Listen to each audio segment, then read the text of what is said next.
Hola a todos, ¿cómo les va? Qué placer reencontrarnos nuevamente aquí en Canal 3. ¿Cómo les va? Bienvenidos a este espacio En Pocas Palabras, una semana más ofreciéndoles a ustedes temas de interés. Y estamos en pleno mes de noviembre, un mes en el que varias localidades del Departamento Libertador General San Martín cumplen años. Así que en este programa le vamos a dedicar un tiempo a la historia de un municipio que el día 4 de noviembre tuvo su aniversario número 74. Y a propósito de este tema, que seguramente será de interés para muchos, conocer la historia de uno de los municipios del Departamento Libertador General San Martín, tenemos con nosotros hoy de invitado a un profesor, investigador, historiador también, y que ha escrito un libro, el primero que recopila la historia de este municipio. Así que los invitamos, como siempre, a que nos acompañen en Pocas Palabras.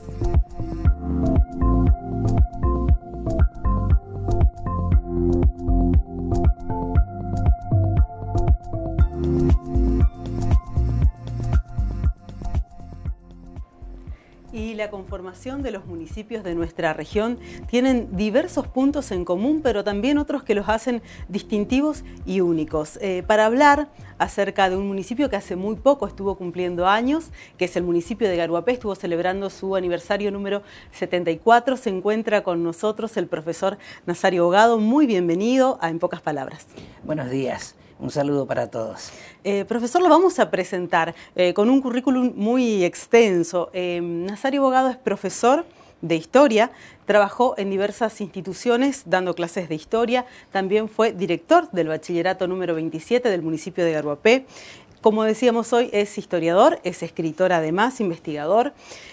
Fue director de Cultura del municipio de Garuapé, también supervisor del nivel secundario regional 3 del Dorado, y actualmente brinda conferencias, no solamente de la historia de Garuapé, sino relacionadas también a las cuestiones con respecto a la docencia, conferencias que se dan en distintos niveles, ¿no?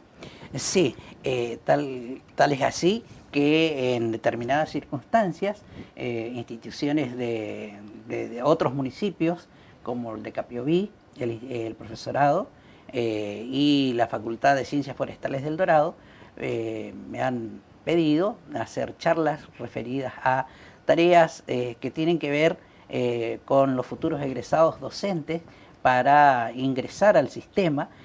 Como supervisor nosotros durante mucho tiempo hemos hecho asesoramiento en esta cuestión y bueno, seguimos brindando a través de esos medios, de esas charlas, toda la inquietud, responder las inquietudes de aquellos que van a ser nuestros futuros colegas.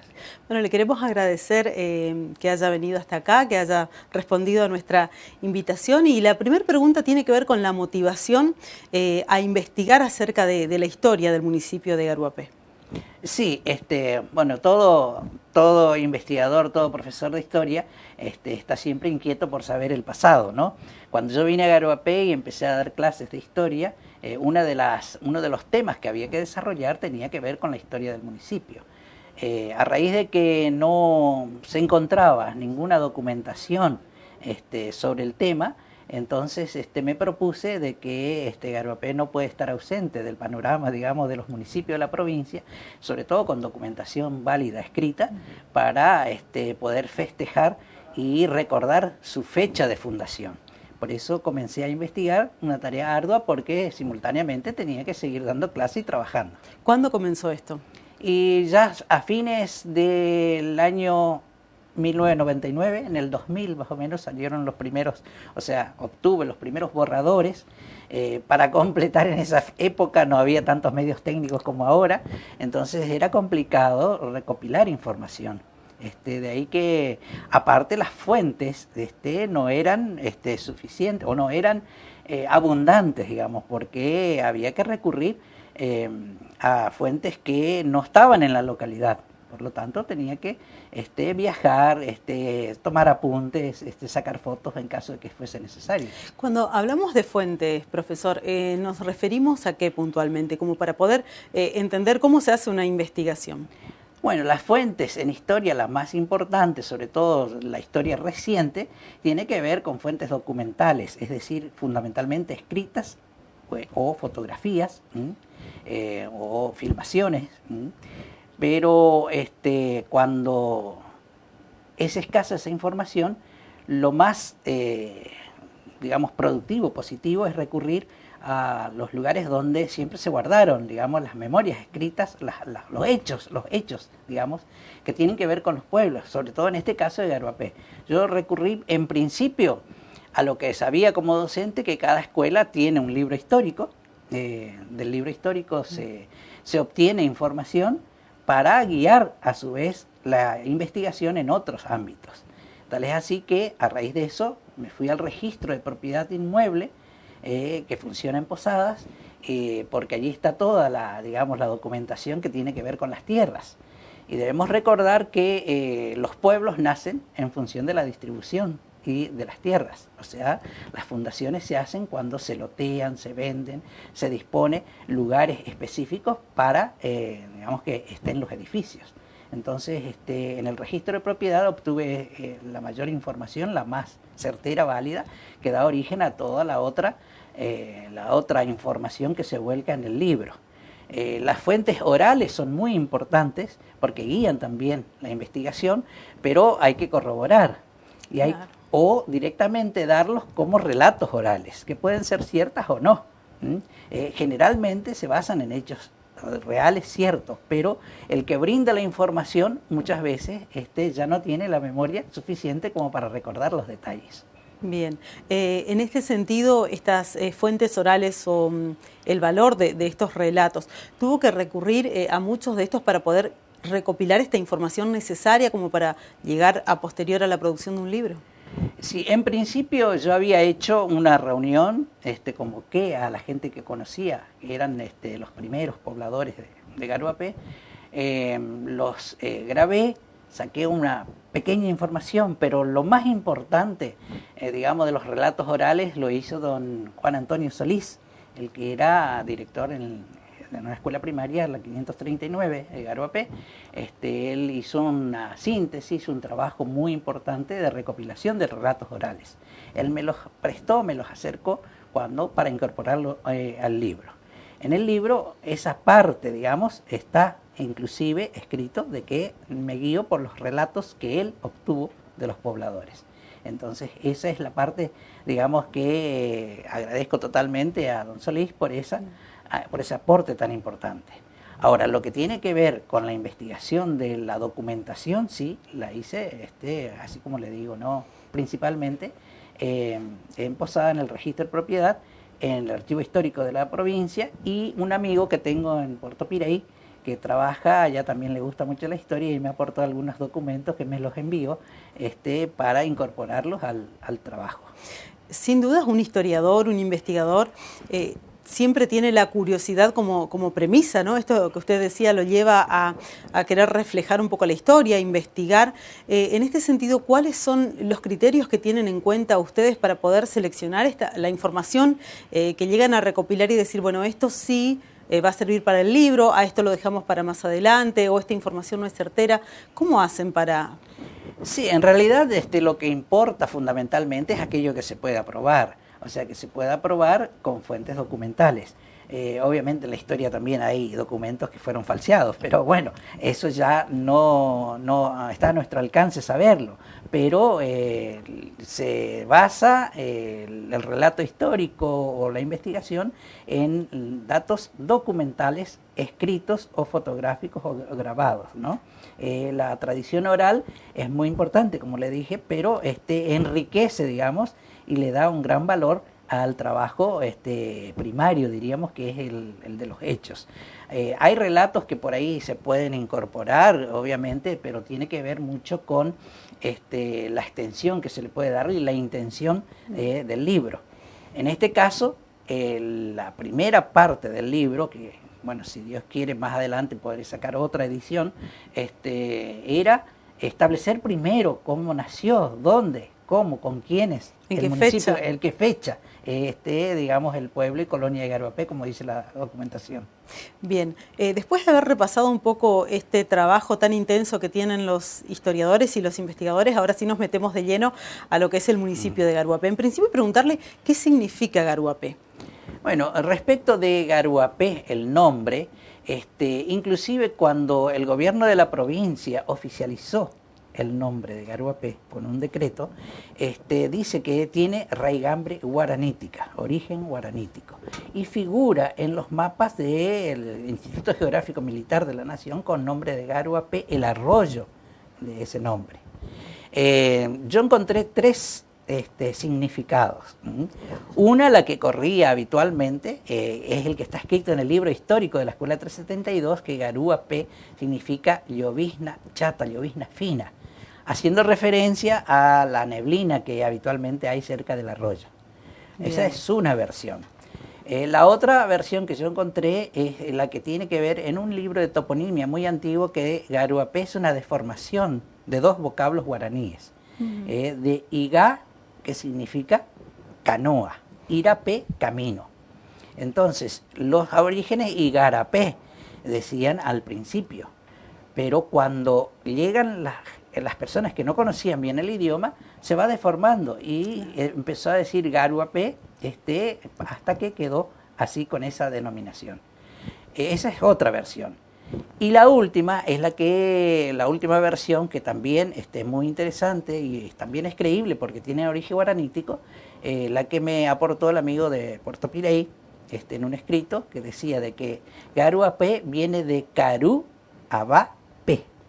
Carú quiere decir en guaraní comer, y Abá es paisano, aborigen, y P lugar, porque el guaraní se construye al revés, digamos, la sintaxis. Entonces, lugar donde comen los aborígenes, los paisanos. Y tiene que ver con que en el lugar, era cerca del arroyo, había un gran asentamiento de los pueblos guaraníes. Entonces, allí se reunían para comer, para vivir prácticamente, ¿no? Entonces, Garuapé, Garuapé y Garuapé. Así se fue deformando. Bien. Bueno, las tres versiones están en el libro. Yo no digo cuál es la verdadera, porque en realidad nadie puede saberlo. Inclusive los que oficializaron el nombre del pueblo dice que es de origen guaranítico, pero que no se juegan por cuál es. Ese es el punto en común en realidad entre los tres significados. Exactamente, sí, ese es el punto en común. Ahora, el nombre, el origen es en guaraní, pero con respecto a los primeros pobladores, si se quiere, o los primeros asentamientos de inmigrantes, ¿qué se puede saber de eso? ¿Desde dónde venían? Bueno, en realidad los orígenes de los pobladores, bueno, haciendo la salvedad de que ya había guaraníes, que son los dueños naturales de la tierra, digamos, del lugar, cuando se comenzó a lotear y a vender las tierras, los primeros pobladores eran de origen alemanes brasileros, alemanes paraguayos, hasta suizos, también algunos de origen francés, que procedían de colonias vecinas, particularmente de Puerto Rico, de Alem, de Santo Pipó y de distintos lugares. Así también de paraguayos, de muchos que han venido de Paraguay, porque debemos recordar que en 1947 en Paraguay se produce una revolución, o sea, una lucha interna muy sangrienta, y por el cual varios sectores huyeron de la muerte, porque era la destrucción y la muerte. Vinieron, se asentaron acá, y ya para esa fecha estaba próxima a ser instalada la fábrica de Garuapemí, la fábrica de terciados. Entonces muchos de ellos después vinieron a trabajar ahí y obviamente fueron los pobladores del núcleo original de donde estaba el pueblo, que era Garuapemí. Ahora, ¿cómo incide una fábrica para la constitución de un pueblo, ¿no? El hecho de dar trabajo y no solamente trabajo. Así es, son dos hechos importantes para que el poblamiento se haga efectivo. Por un lado, el tema de la venta de las tierras. Cuando la compañía Arriazo, Moura y Garracino, en 1946, el 4 de noviembre, compró las tierras, escrituró en esa fecha y dispuso que una finca, la finca 147, iba a ser loteada y vendida a quien lo quisiera. Entonces, realmente ahí comienza el pueblo, por eso el 4 de noviembre. Bien, es la fecha fundacional, digamos, porque eso es un principio histórico. Eso se llama principio de reserva, cuando yo compro algo y reservo, aunque no lo construya todavía, pero yo pongo, esto es para tal cosa.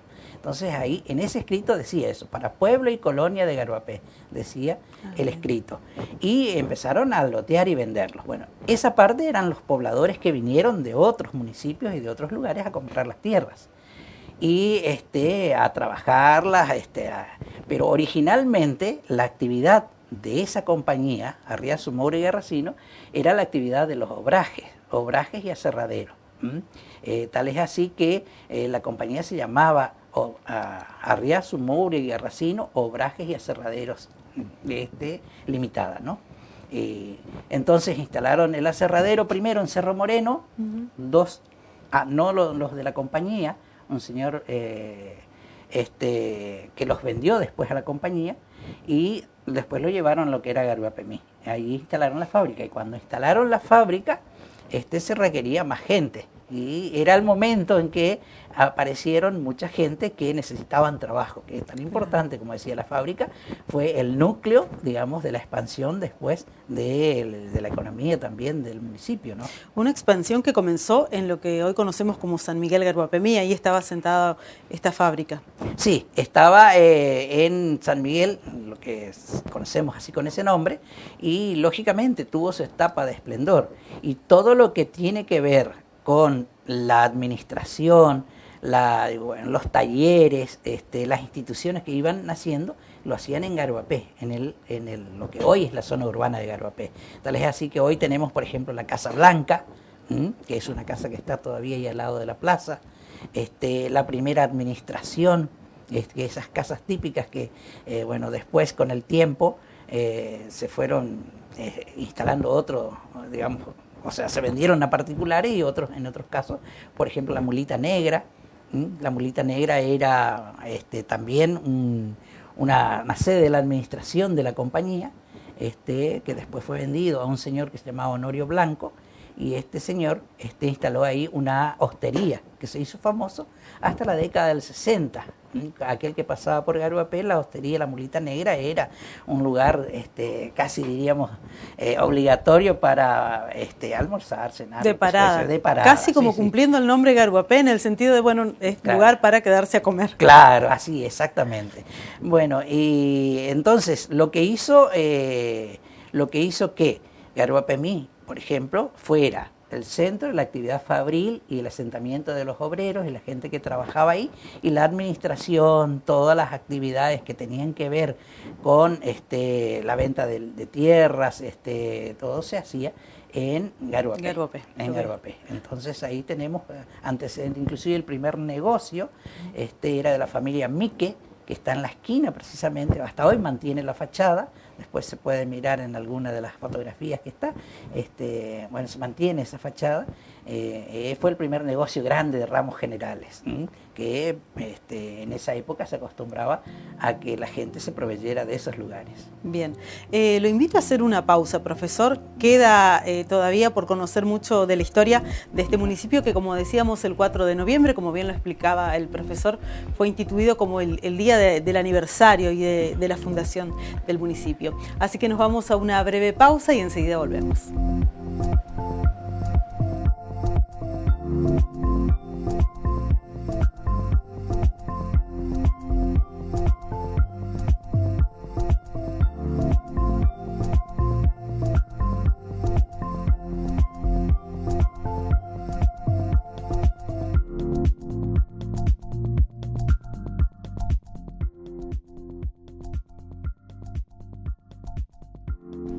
Y seguimos dialogando con el profesor e historiador de la localidad de Garuapé, el profesor Nazario Bogado, acerca de este trabajo escrito, de este libro en conmemoración al aniversario de este municipio, que fue el día 4 de noviembre, el cumpleaños de Garuapé. En la tapa del libro se observa algo que es muy distintivo del municipio, profesor, y le vamos a preguntar acerca de la Ruta Nacional 2 y cómo en medio de esta Ruta Nacional está el bulevar. ¿Qué se puede decir con respecto a esta idea que es característica de este pueblo? Bueno, sí, la verdad que este bulevar en el medio de la ruta es distintivo de Garuapé. Muchos pobladores de la provincia la reconocen por eso, y particularmente, según relatos orales, porque no accedí a documentación, me cuentan de que cuando la intendencia de don Pablo Serdiuk se estaba haciendo la traza de la ruta, él con el consejo seguramente diseñaron de que la ruta debía ser así, ya la tenían ya la tenían hecha, digamos, ¿no? Y que, bueno, Vialidad en principio no quiso aceptarla, pero bueno, no, nosotros queremos que sea así y que es para, obviamente, hoy creo que le sirve de mucho como de seguridad, digamos, ¿no? Para el tránsito. Y por su parte es distintivo del pueblo. Entonces, gracias a esa acción del intendente de ese momento, se mantuvo y bueno, hoy nos identifica. Comentaba, profesor, en el bloque anterior acerca de cómo se fue distribuyendo la población en función de las instituciones, las empresas también que se fueron asentando en el lugar. Y parte de su libro también hace referencia, o mucha referencia, acerca de las instituciones. ¿Qué importancia tuvieron la municipalidad, las escuelas, los centros de salud en la historia del municipio? Sí, en toda urbanización, en toda población que están haciendo, obviamente las instituciones son las que le dan vida, ¿no? Y las que ayudan al crecimiento. Una de ellas, todos sabemos que es la municipalidad. En principio, la de Garuapé se llamaba, como los otros pueblos pequeños de esa época, Comisión de Fomento. Estaba integrado por 5 integrantes. La Comisión de Fomento fue creada en el año 59 en Garuapé. Fue designado un interventor, el señor José Mique. Por eso muchos dicen que era el primer intendente. Fue el intendente interventor, don José Mique, pero con la obligación de convocar a elecciones para... ¿Quién lo designaba? El interventor. En esa época había un interventor interventor provincial del gobierno de la provincia quien designaba eso. Está el decreto, en el libro está el decreto donde se designa al señor Mique. Él convocó a elecciones en 1960. Se hicieron esas elecciones en el que resultó electo como primer intendente don Juan Bautista Dondoglio, que era un personal, digamos, una persona de la empresa de Garuapemí. Obviamente que tenía muchas ocupaciones y cosas así. Al poco tiempo él delega esa función y cuando, digamos, a través de un secretario que también es conocido como don Pancho Ríos, con Pancho Ríos, creo que se llamaba Francisco Ríos, prácticamente el que manejó en las primeras épocas el municipio. Ahora, sí, ya tenía un consejo deliberante. Los nombres generalmente de los que integraban ese consejo está ahí en el libro, son todos pobladores de ahí, vecinos de Garuapé. Bien. Hablábamos en la pausa acerca de la importancia que tienen para algunos pueblos la cuestión religiosa y la institucionalización también de una fecha para celebrar al patrono del lugar. Sí, en Garuapé por ahí se presta a veces confusión con algunas personas porque antes de que existiera esto del 4 de noviembre se hacía la fiesta patronal y se sigue haciendo el 13 de octubre, que es el Día de la Virgen de Fátima. En realidad esto tiene que ver con la fundación de la capilla de Garuapé y se entronizó a la Virgen en esa fecha, el 13 de octubre, si mal no recuerdo, en 1960. Entonces quedó como fecha del patrono, pero es una cuestión que por ahí hay que clarificar. Lo que se celebra el 4 de noviembre no es sacarle la titularidad, diríamos, de la patrona, sino que es una cuestión institucional, o sea que su existencia legal como pueblo es el 4 de noviembre, de acuerdo a la documentación que lo prueba.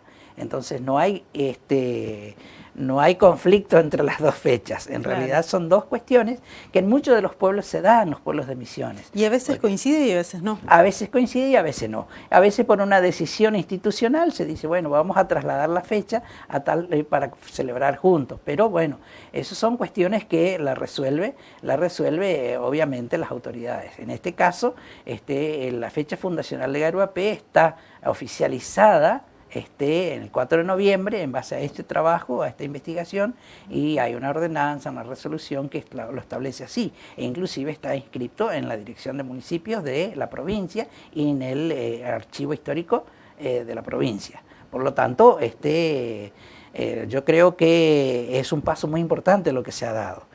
Por eso en el trabajo, en el libro, yo me enfoqué más en la parte institucional que en la parte, digamos, que tiene que ver con la economía, la ocupación de las tierras y estas cuestiones.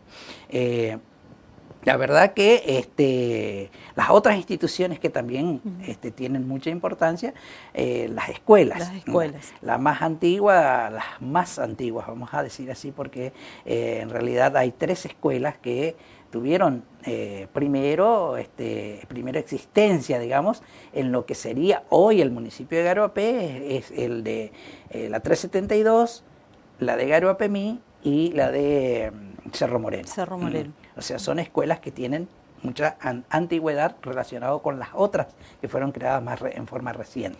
¿Estaban ligadas a la fábrica en sí, a esta idea de poder educar a los hijos de los trabajadores de la fábrica?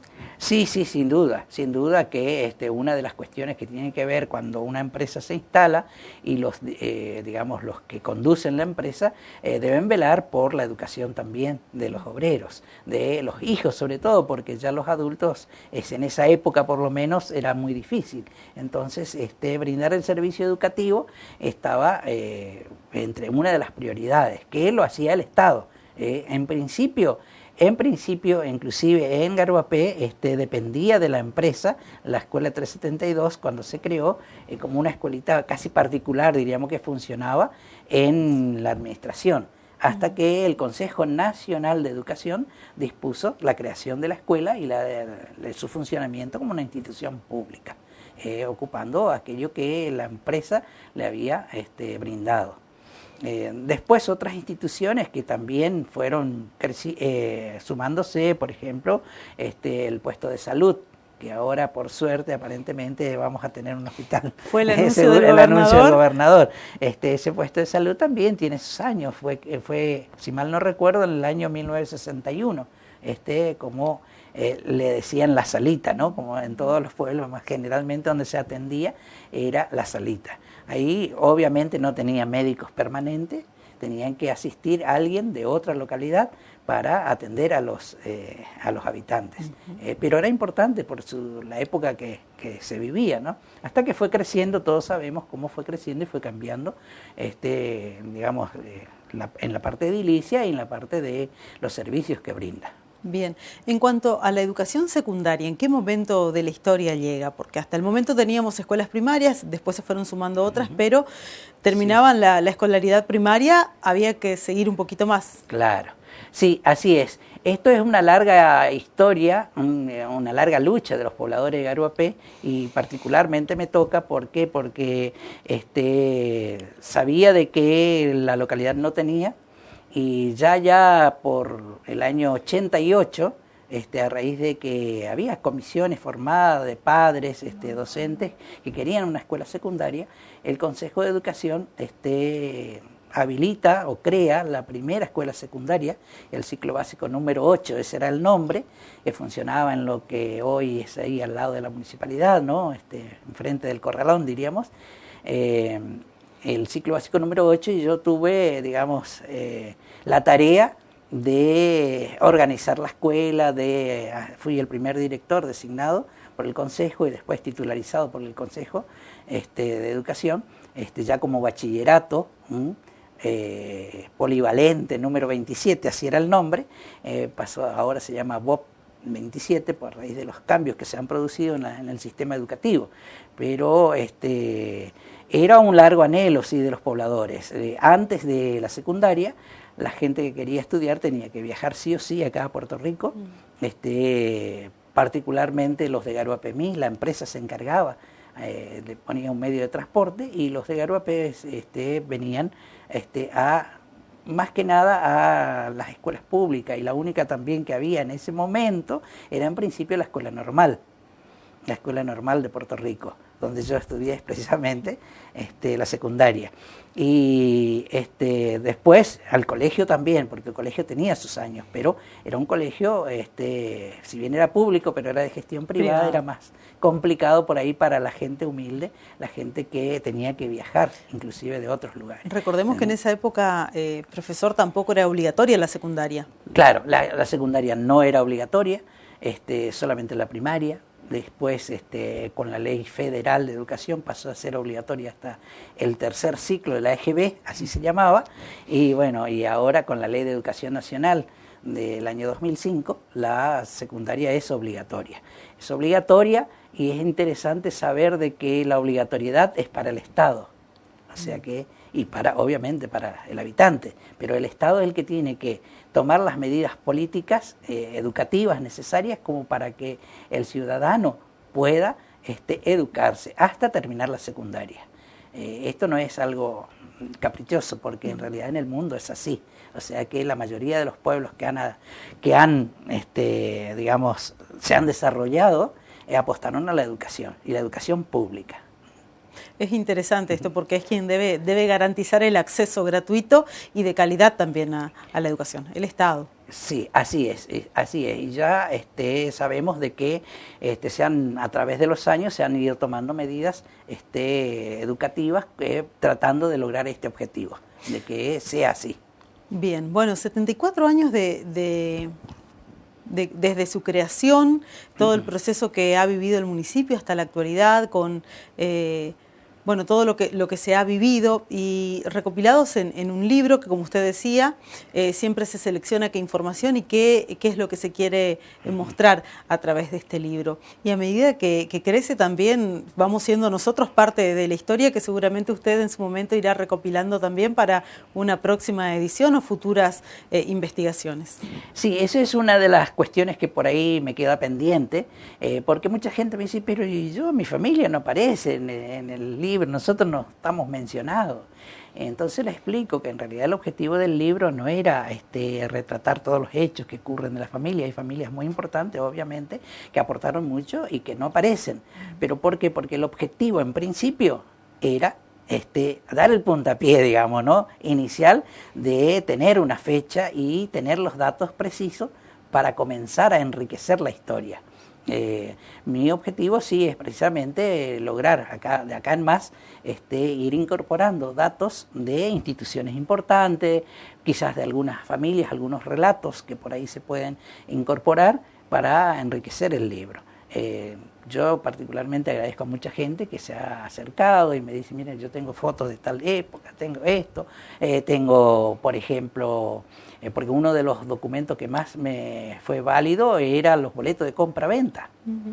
Los boletos de compra-venta están, no mienten, digamos, ¿no?, porque están escritos, están asentados en la escribanía. Y dice, por ejemplo, fulano de tal compró lote tanto en tal fecha. Y eso significa de que esa gente vivía y existía, digamos, ¿no?